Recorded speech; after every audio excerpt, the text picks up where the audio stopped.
Ce numéro, nous avons décidé de le consacrer au Brexit et au référendum historique qui vient d'acter la sortie du Royaume-Uni de l'Union européenne. El Reino Unido ha votado a favor del Brexit y rompe con Europa. The cliffhanger vote on whether Britain will stay in the European Union. Tonight at 10, the voters decide that after 4 decades, it's time for Britain to leave the European Union. On the 23rd of June 2016, the United Kingdom proved themselves to be more divided than ever in a referendum over their membership of the European Union. In a result that cleaved the country almost 50-50, the United Kingdom voted to leave the EU. So what changed public opinion against the European institution? Indeed, was there a change of public opinion at all? Looking at Britain's history with the EU, has there always been a level of reluctance from the public and politicians alike on the question of Europe?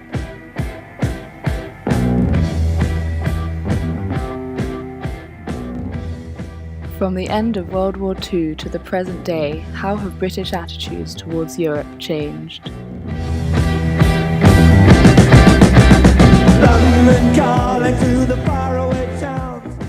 Europe has been at the centre of British party politics for decades. It has been used as a tool of manipulation by politicians since the end of World War II. As a constitutional issue, the European problem is one of the few debates that has reached the core of public opinion, with 2 national referendums on the topic. I mean, we've always been, as an island, just emotionally separate. And then you can overlay that with the Empire and the Commonwealth. So we've got affinity with other nations across the world. So there's a pull in a different direction. And then there's obviously the connection by language with America. We had in our mindset other options than working with our partners on the continent.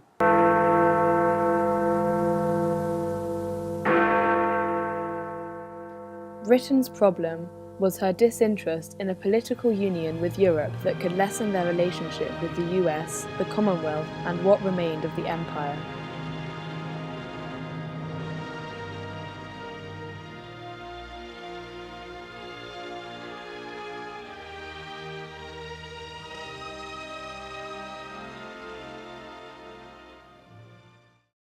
Was it her determination to keep her special worldwide relationships as well as to not lose any of her sovereignty that prevented an agreement that the rest of Europe sought after? I think for Britain there are 2 issues. One is there's a historic or historical answer, which is that the UK's recent history is quite powerfully built on the myth of sort of standing alone in the Second World War. But I think related to that is that sort of Britain's approach towards the continent has generally been that it wants to play a role in the affairs of the continent, the sort of management, particularly of the peace and stability of Europe, but on its own terms. In other words, to decide when and how to intervene, but also which alliances it wants to strike with countries. After the conclusion of the Second World War, Churchill and other Western European leaders strongly supported further European integration as a way to ensure there was no repeat of the horrors of the 2 recent world wars. We remember the war. I remember what people were feeling about everything after the war and how we were totally destroyed, really. I mean, not only the buildings, but I mean, we were so poor and we were so desperate, and unity seemed, and going with Europe and Churchill advocating it, as I remember it, it seemed to me totally natural. Not sponsored by any one government, yet willed by every nation, the Hague meeting seems to the people of Europe another groping but positive step for peace. Winston Churchill, in his role as world statesman, presides over the inaugural session. Party politics are thrust into the background as the man who gave Europe back its freedom receives the acclaim of its representatives. In the countries around them, the Hague delegates see other hopeful signs for a united Europe. It must be all for all. Europe can only be united by the heartfelt wish and vehement expression of the great majority of all the peoples, in all the parties, in all the freedom-loving countries, no matter where they dwell or how they vote. We cannot aim at anything less than the union of Europe as a whole, and we look forward with confidence to the day when that union will be achieved.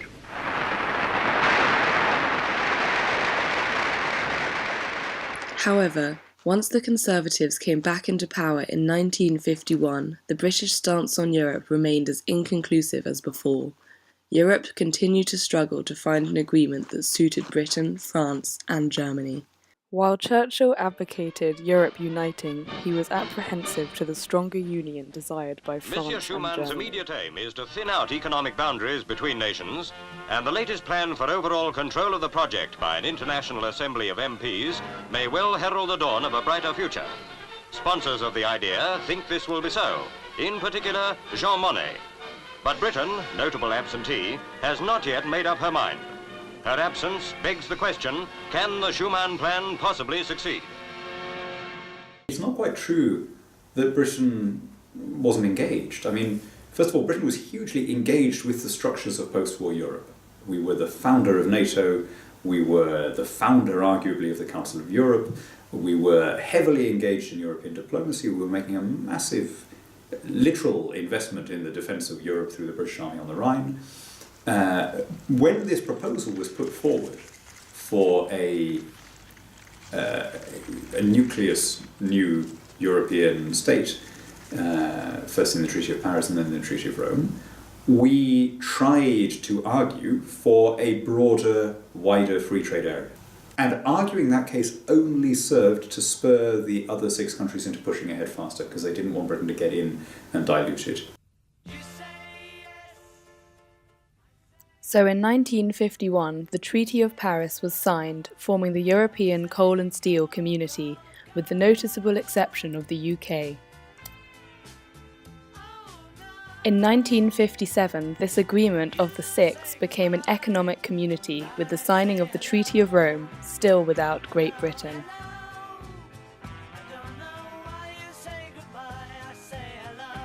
It has since been argued that due to her initial reluctance, Britain missed the bus in regards to being able to influence this new European cooperation. Absolutely we missed the bus, because we had that wonderful opportunity at the beginning to create the new Europe.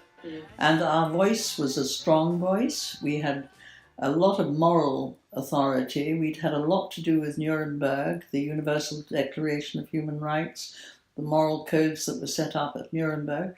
And generally, we were, despite the fact that we were feeling very poor, we were the victors. And we did have the voice of a good, strong moral voice. And we did miss the opportunity. And ever after, we've behaved rather like a spoiled child. And I think one of the saddest things about the whole European Union is that had we participated at the beginning, we perhaps could have influenced, and we certainly had the respect of the rest of Europe, certainly Churchill did, that we could have significantly influenced what the outcome. As it was, we were invited to sort of join, and we had to plead to join at a much later stage when our ability to influence the structure has completely gone away. So historically, devastatingly sad that we were not involved from the beginning. By 1961, Britain had more exports to the EEC than the Commonwealth, and the British political leaders agreed in 1962 that Britain should attempt to enter. France's stated reason for denying Britain membership in the European Economic Community is over differences in the agricultural policy. Most observers agree, however, that it is a part of de Gaulle's grand plan to undercut American and British influence on the continent and leave it dominated by a Paris-Bonn axis. Now, we British didn't enter into these negotiations in a light-hearted sort of way. We thought a great deal about them. Nor did we enter into them simply for our own material benefit. We had a deep purpose. In the last 50 years, twice in my own lifetime, Europe has torn itself apart in the most frightful internecine wars. Well, these great conflicts have generally been brought about by the attempts of one nation, or sometimes of one man, to dominate the whole of Europe, to create a kind of sham united Europe, not by agreement, or partnership, or cooperation, but by power. We want to stop this happening again. When we eventually joined on our third attempt, it was effectively because we dropped all of the objections that we'd had at the beginning. We accepted the high external tariff, we accepted the agricultural policy, we accepted the exclusion of the Commonwealth markets, and we accepted that this was going to be a kind of exclusive Western European bloc rather than the broader one that might have included America and others. Through the two failed applications of the 60s, public awareness of the European question grew. So when Heath joined in 1972, conceding on all debates that had dominated the 1960s attempt of entry, there were many that called for a public referendum to decide the matter. While being a self-proclaimed Europhile, Heath's Europe ideal was one of cooperation and not political union. Imagination will be required to develop institutions which respect the traditions and the individuality of the member states, but at the same time have the strength to guide the future course of the enlarged community. This led to the Labour Manifesto in 1974, promising to give the people a vote on the UK's continued membership of the EEC. I think if you're going to make big decisions about the long-term future of the country, you've got to have a broader mandate beyond the mandate of a political party. The vote on Thursday is an immensely important vote. It's more important than a general election because it means a final decision.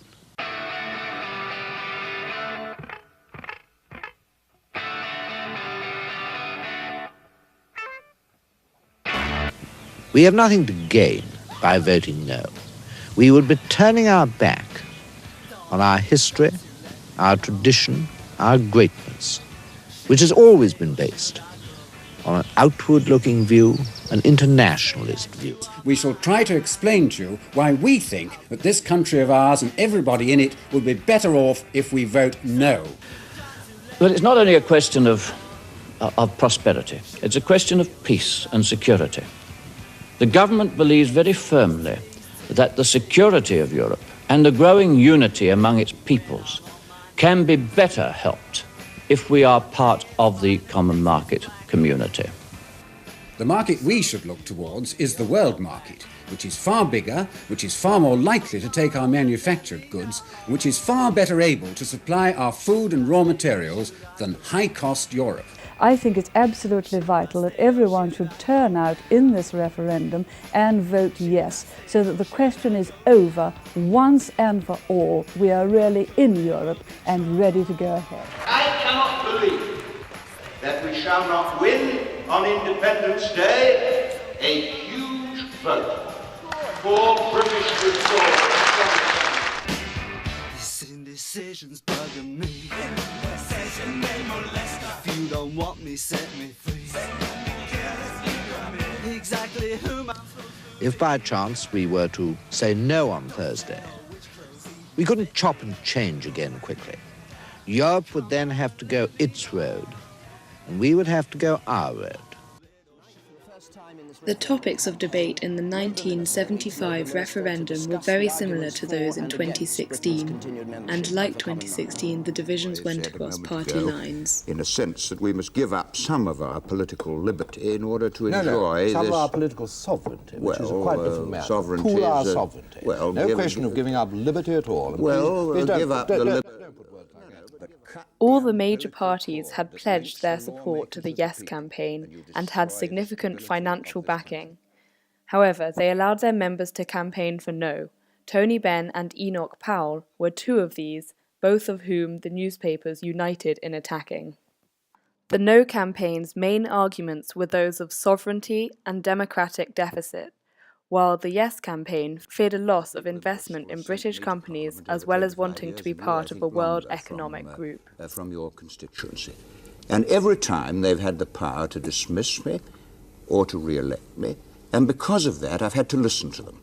Now the commissioners don't have to listen to the British people because they are immune from the possibility of electoral defeat. I don't think I know that a whole lot of companies who are presently intending to invest in Britain, including British companies, won't, because they won't be able to go over the tariff into Europe. Let's take the car companies. Companies like Vauxhall, companies like Ford's have made it quite clear that their future Therefore, investment in Britain what were the changes between 1975 and 2016 that convinced more people that Britain shouldn't be in Europe? And let's be clear, we joined initially, and then we had that referendum in the year afterwards, and the argument was about trade. We've always been great traders. We're an island race. 95% of our trade is maritime born.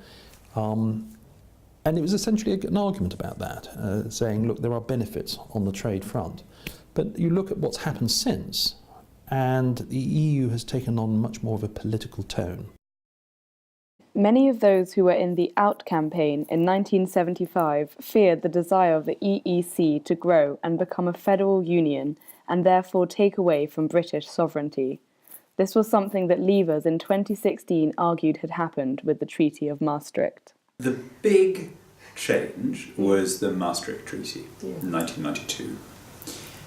Up until then, you could pretty credibly claim that the EU was still primarily a club of nations. It was a primarily economic unit. It was about trade and other economic cooperation. And after Maastricht, it became impossible to believe that, because Maastricht extended the EU's jurisdiction into almost every field that a national government does. Other than the political engagement of the European Union with the UK, another crucial difference between the referendums was the side the press took in the argument. Generally speaking, the media was very strongly in favour of staying in. I think there were only 3 papers that were in favour of coming out. One was the Spectator, one was the Daily Worker, one I think was the Dundee Herald. So, in 1975, Britain voted by 2/3 to 1 to stay within the European Economic Community. Their verdict has been given by a vote and by a majority bigger than that achieved by any government in any general election in the history of our democracy. It means that 14 years of national argument are over. However, this debate had brought up questions that would continue to last for the next 40 years. The questions of sovereignty, investments, and our position in the world continued to be brought up as the European Economic Community became the European Union. Following the 1975 vote, the UK experienced a period of stagflation, low growth and high inflation alongside the midst of a worldwide recession. Anti-marketeers were quick to blame the European Economic Community for the depressed economic conditions.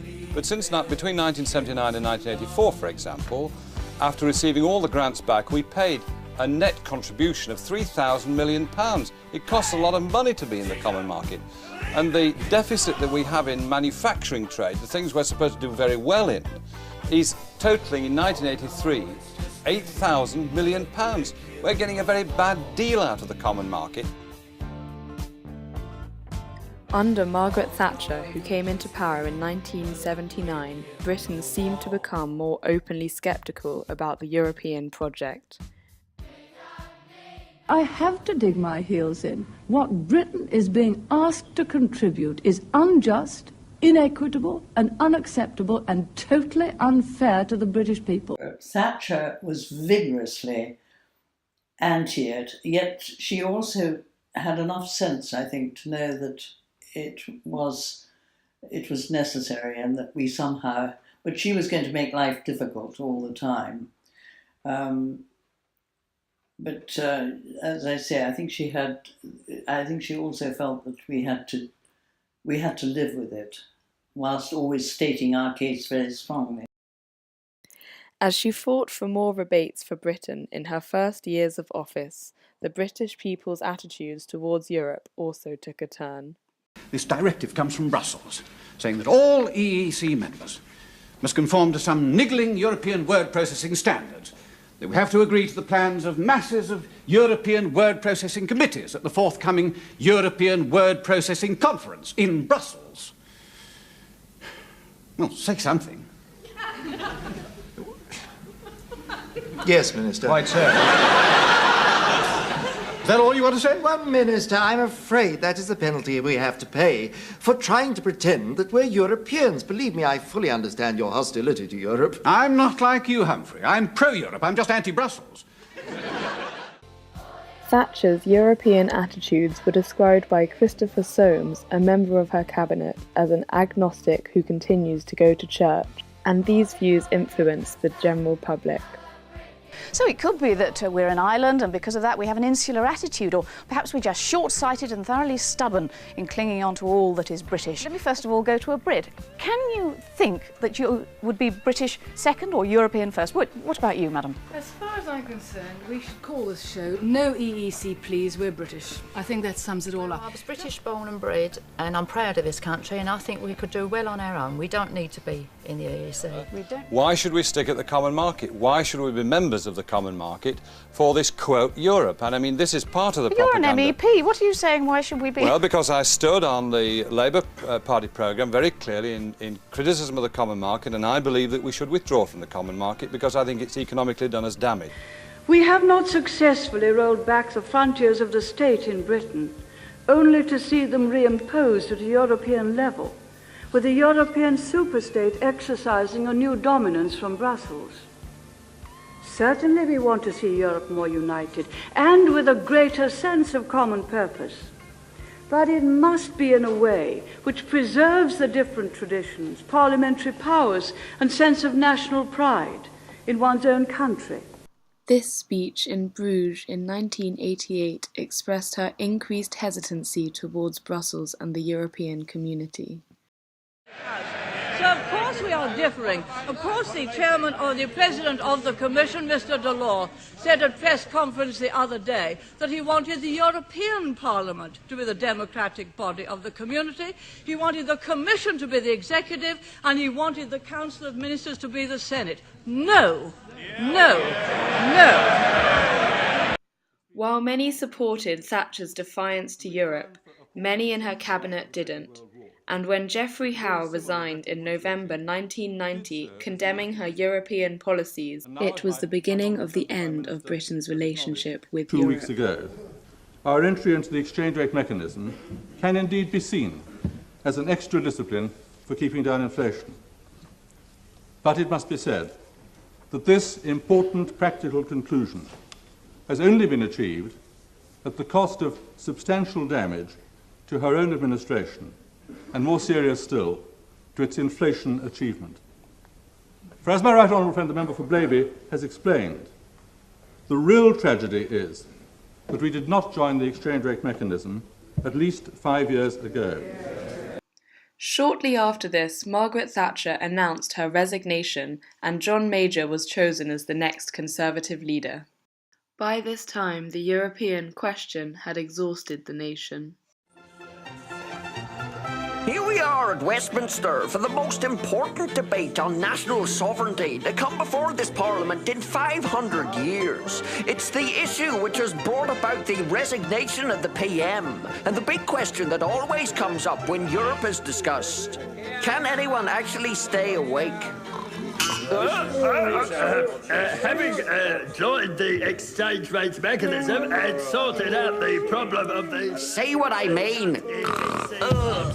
Under Thatcher's leadership, Britain had seen a more hesitant approach towards the continent and the European Economic Community, and so, when 2 years later the Treaty of Maastricht was signed under John Major, it divided Parliament and also received a strong backlash from the press and public, many of whom were calling for a referendum on the matter.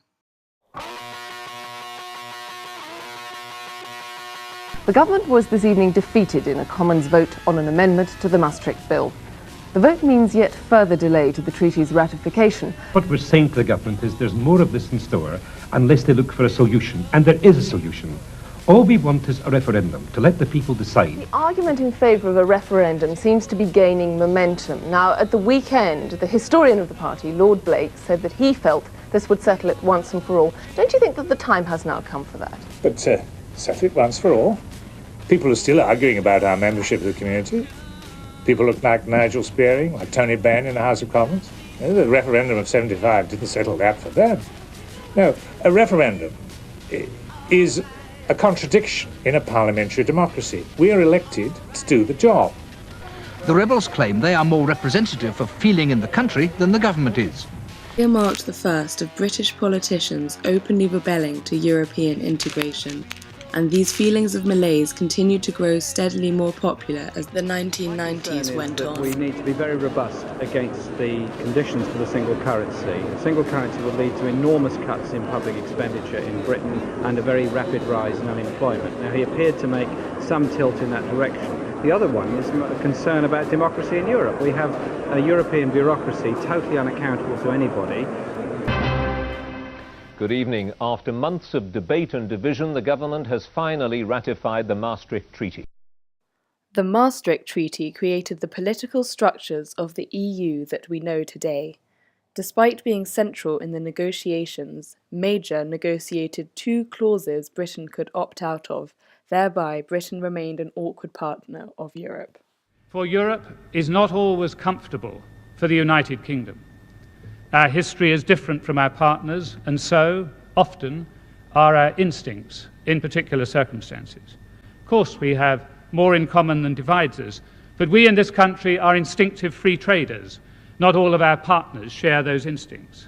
Our 20th century experiences are different, and so are many of our attitudes. Our policies are more black and white, more adversarial, more blood and thunder. So we are sometimes uneasy partners for our colleagues in Europe.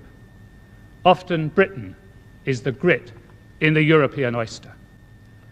This mutual frustration is at a high level at the moment. But none of this alters the fact that Britain's place is in Europe, and we gain tremendous benefits from being in Europe. While I've made clear that I will not allow Britain to be absorbed into centralised federal structures, neither do I contemplate Britain turning its back on the European Union. The signing of Maastricht triggered a rise of Euroscepticism in the UK. The referendum party came into existence with the sole aim of getting a referendum on membership of the EU. John Major remained determined on keeping Britain within the European institution. The idea that if we were outside the European Union, we could somehow become a trading haven on the edge of Europe with all the benefits of that vital market of 370 million, while others fix the rules without any regard whatsoever to our vital national interest, seems to me to be cloud cuckoo land. While John Major continued to support Britain's membership of the EU during his premiership, the Euroscepticism around the country was growing, and UKIP presented its first candidates in 1997 general election. The general election has been cancelled. Well, it might as well have been, given that the major parties steadfastly refuse to discuss the most important issue. The fact is that they are about to transfer the government of this country abroad, and they don't want to talk about it. It's true. Great Britain is set to be run permanently from Belgium, with the currency controlled from Germany. Leading economists now estimate that outside the EU, we could save £19,000 million a year, every year. That is to say, £19,000 million that could be spent on the NHS, pensions, schools and better defences. An independent Britain would have cheaper food, lower taxes, fewer regulations and therefore greater productivity and investment than anywhere else in Europe. That would mean more job opportunities and a brighter future for everyone. That is what independence would mean. No costs, just benefits. The other mainstream parties want further integration. We believe, however, that the only way forward for Britain is to withdraw from the European Union. With the emergence of UKIP came the growth of British nationalism. However, as the divisions across the country's votes in 2016 show, these emerged in different forms across the UK, with English nationalism taking the most Eurosceptic stance. A lot of English people feel they've been rather sort of condescended to. Not just the tweet of the white van from Emily Thornberry, but it's a bit more than that. That through the whole process of devolution, it's cool to be Scottish and it's cool to be Welsh and it's cool to be Irish, but somehow it's not cool to be English, and a feeling that our politicians have almost been ashamed of the concept of Englishness. So it's a little bit of both. We tell them it's absolutely outrageous that MPs from other parts of the Union can vote on English-only laws. Completely outrageous. We tell them that, unlike Clegg, Cameron and Miliband, who in their blind panic as the Scottish referendum approached, signed this joint declaration saying they would keep the Barnett formula in perpetuity, this formula whereby effectively English taxpayers' money gets shoveled over Hadrian's Wall. And we tell them, no, we're not having any more of that. If you want devolution in Scotland, that's fine, but the English need a fairer deal. Well, I think British nationalism has evolved, or more accurately, what you've had is the emergence of English nationalism alongside Scottish nationalism and Welsh nationalism. And, UKIP as a political party really predominantly focused on sort of English nationalism. And I think what's interesting about that discourse is that essentially for English nationalism, the position has been that, the root of all problems for England and for the English and by extension for the UK has been Brussels. And that's provided a sort of very convenient device for building an argument about leaving, but also building an argument about how you sort of refound your national identity or a sort of English nationalism. And I think that's very powerful. It's been a very powerful political project. Europe was Britain's identity, or England and perhaps Wales. It was their identity politics. And independence was Scotland's identity politics. So if you've got economic recession and turbulence, if you've got disengagement with the establishment, you're wanting change. And the change that people, perhaps in Scotland, were expressing was for independence. I think it was the wrong answer, and that's why they lost.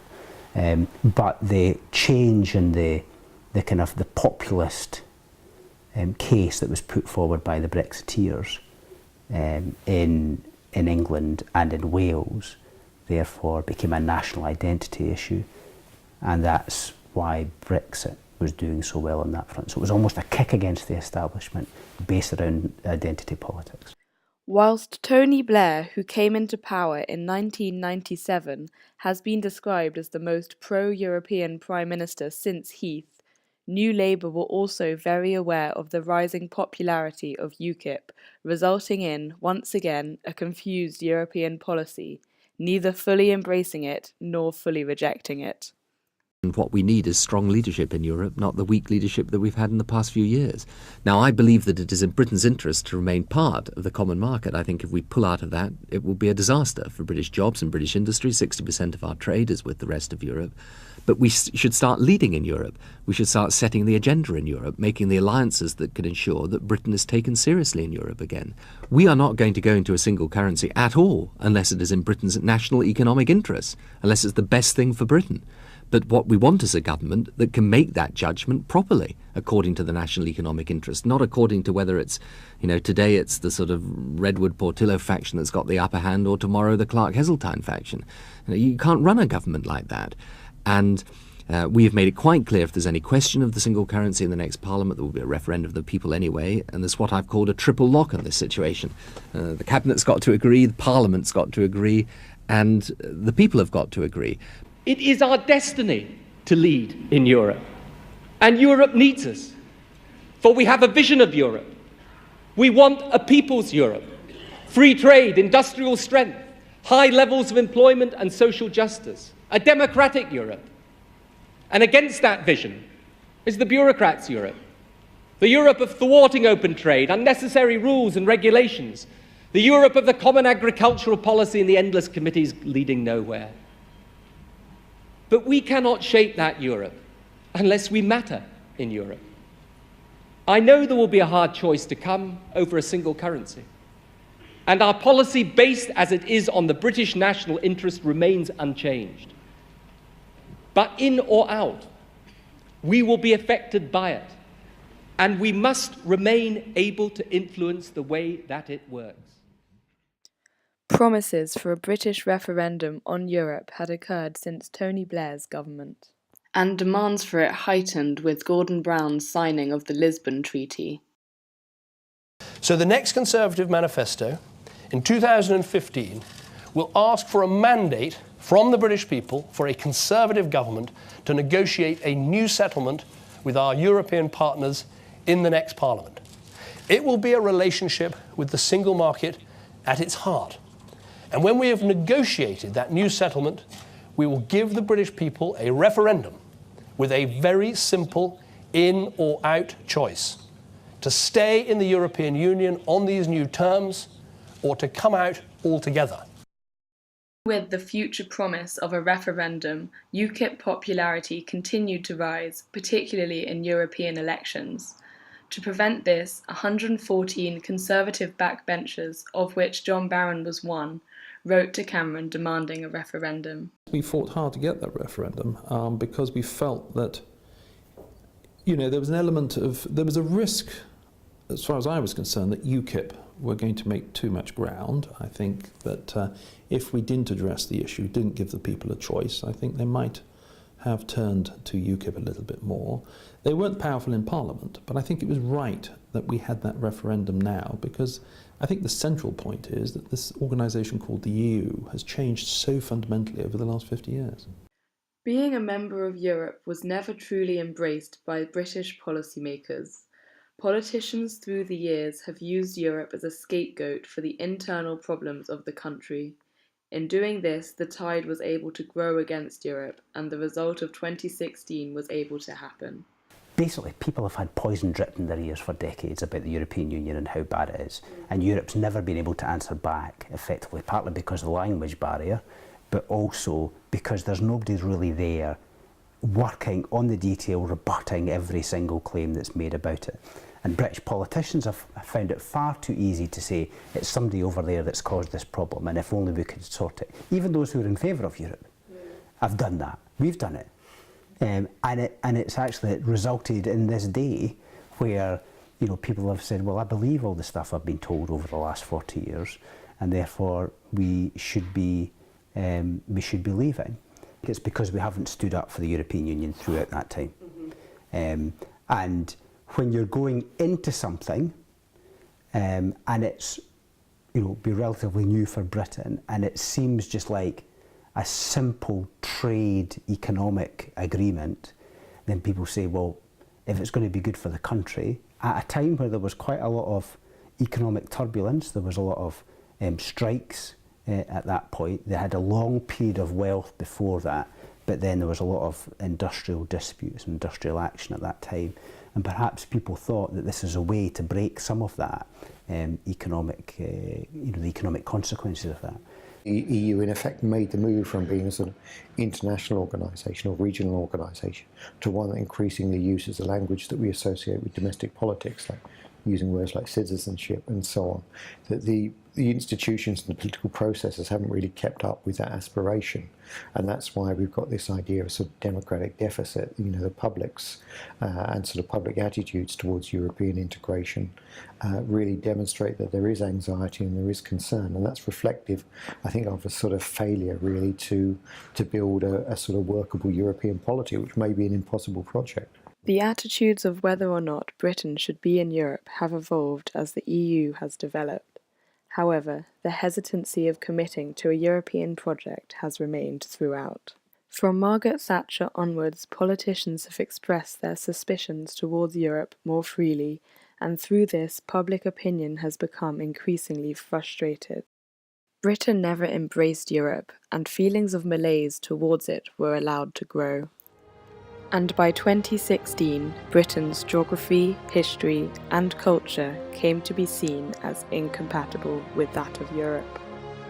So I have to say that I believe the whole European project is based on a falsehood, and it's potentially a dangerous falsehood, because if you try to impose a new flag, a new anthem, a new president, a new army, police force, foreign policy, whatever else, if you try to impose that without first seeking the consent of the people, you're in danger actually of creating the very nationalisms and resentment that you sought to snuff out in the first place. There is simply no common political culture in Europe. No common media, no common sense of humour or satire, and this is important, there is no awareness of each other's politics. Yes, we are a small island, in fact, a small group of islands, but I would challenge anyone to come up with a country with a prouder history, with a bigger heart, with a greater resilience. As I said, this is a country that cleared the European continent of fascism, that took slavery off the high seas. We're a country that's invented many of the things that are most worthwhile, everything from the Industrial Revolution to the television to the World Wide Web. Our music delights and amuses millions. The Beatles, Elgar, and slightly less congruously One Direction have conquered the world. We've invented most of the sports that the world most likes playing. But as I said earlier, if I go on too long about our literature, our art, our philosophy, our contribution, including, of course, the world's language, if I start talking about this blessed plot, this sceptred isle, this England, I might have to put it to music, so I think I'll leave it there.